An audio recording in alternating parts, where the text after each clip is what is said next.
A bird could fart outside. I don't care, just anything. So I said, okay, go.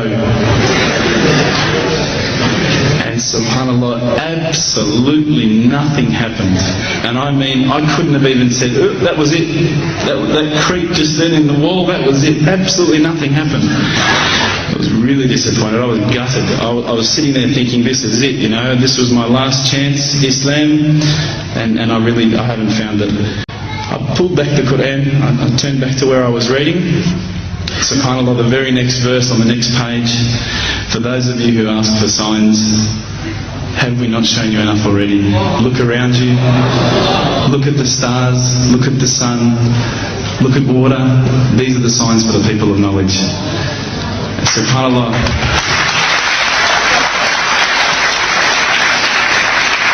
I threw the doona over my head and I pretended I was asleep. I was that scared because I couldn't believe how arrogant I'd been to want my own specific sign when all the signs had been there for me all along.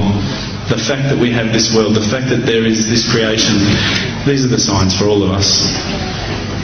The next day I decided, this is it, I'm becoming a Muslim. I'd been investigating Islam now for probably about 6 months, to be honest. I went in and I said to myself, this is it, I'm going to make shahada. I had no idea what I had to say, I had no idea what the words were. It was probably close to Isha prayer, so it would have been, 7, 8 o'clock at night. I went in and I couldn't believe it, there was about 1,000 people at the mosque. I thought, subhanAllah, look at this religion. Look at how strong they are. It was the first night of Ramadan.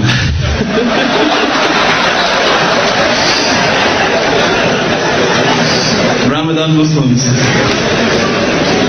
So I sat there and I was very nervous, I must admit. I got up and this person's going to me, you got to say these words, bro, Ashhadu. I'm going, what? Ash what? Can't I just say it in English? No, they say, no, you got to say it in Arabic. And I thought, looked out over the sea of beards that I could see in front of me, and I thought, if I get these words wrong, I'm a dead man again. I had this fear, And they were staring at me, and I don't know if you know this, but Australians can't stare. Lebanese people can stare. So I was sitting there, I was very scared. I got up, and subhanAllah, as soon as I started to say the words, all fear went out of my mind.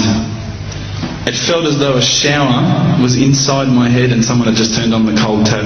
Felt like I'd been flushed clean. I said the words, and I wasn't expecting so many brothers to come up and yell, Takbir, Allahu Akbar, and start kissing me and hugging me. Now, I'd never been kissed by that many men in my life.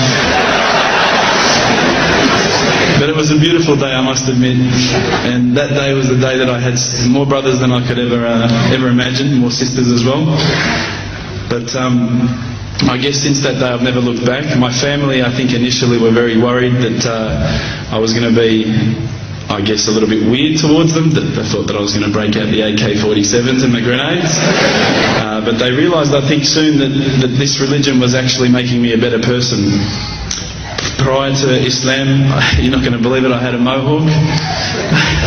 I did. I had, I'm not going to show you any photos. I had army greens, I had the Metallica t-shirt, I had the cherry docks.